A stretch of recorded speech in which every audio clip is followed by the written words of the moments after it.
Il va y avoir plein de légendes autour de Chaumont, c'est ça qui est intéressant. Il y a pas mal de personnes qui viennent, lors des journées portes ouvertes, nous parler de leurs souvenirs.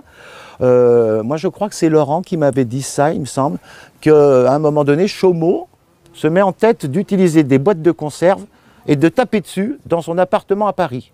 Et Madame Chaumont commence à en avoir un peu marre. Oui. Mais elle dit, Roger, si tu fais ça, ça va pas. Alors, soit tu restes et tu es silencieux, soit tu vas ailleurs. Bon, il a dit, puisque c'est comme ça, je vais dans la forêt. Et puis, à un moment donné, de fil en aiguille, il a décidé, il voyait peu la famille, parfois pas du tout pendant quelques années, et il a décidé de vivre en quasi-autarcie, de se débrouiller tout seul. Donc, il allait faire les poubelles. Je crois qu'il y avait des poubelles d'une cuisine collective, je ne sais plus laquelle, si c'était pas un terrain militaire, je ne sais plus. Il allait glaner du maïs dans les champs, il se débrouillait et il a commencé à avoir des abeilles. Il était connu comme apiculteur, il avait 80 ruches. Et on le voit parfois, le visage couvert d'abeilles. Il a commencé à imaginer un art dans lequel tous les modes d'expression étaient possibles. Donc il a fait déjà une architecture assez magnifique.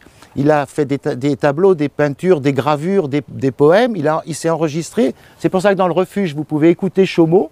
Il y a deux compositions de lui avec des incantations, etc. Alors voilà, ça c'est un masque qu'on pourrait dire donc dit mortuaire de Chaumont. À vrai dire, ce sont des masques que Chaumont réalisait pour figurer dans les couloirs qu'il construisait, les tranchées en fait du rêve souterraines, des galeries souterraines qui sont hélas maintenant en sablé. Chaumont proposait aux visiteurs de voyager avec lui dans le rêve, à travers ces masques qui figuraient en fait les différentes incarnations de Chaumont. Car chez Chaumont, il y a des voyages vers d'autres planètes. Il avait fait plusieurs incarnations et qu'il était sur cette terre car il était arrivé au terme de ces incarnations. Chez Chaumont, on a notamment il le dit dans le film notamment de Clovis Prévost, le documentaire Le fou est au bout de la flèche, il en parle comme si c'était lui en tant que boucher, lui en tant qu'intellectuel, toutes les incarnations passées de Chaumont, le témoin, la trace, c'est ces masques en fait, et ces expressions blanches qui sont pour Chaumont, le blanc incarne la mort. Chaumont écrivait énormément.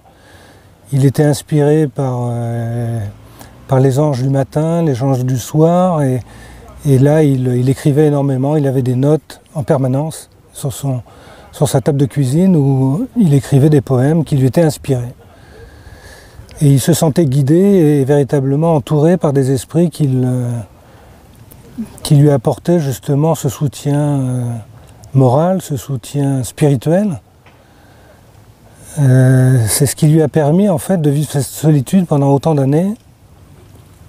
Il avait une réelle communication avec l'invisible, avec ses forces qui nous gouvernent, comme il l'expliquait, et qui vraiment lui étaient un soutien important. Et c'est tout cet aspect-là qui m'intéressait personnellement, puisque le chantier était quelque part aussi ce prétexte de pouvoir vivre plusieurs années à ses côtés, et de comprendre comment un homme de cet âge pouvait vivre isolé et complètement à l'écart de notre société, puisqu'il dépendait de rien, il n'avait aucune obligation extérieure, il se nourrissait de ce que les gens lui apportaient, il avait une nounou qui lui amenait régulièrement à manger, mais lui globalement en fait ne se déplaçait pratiquement plus et vivait vraiment en autarcie complète.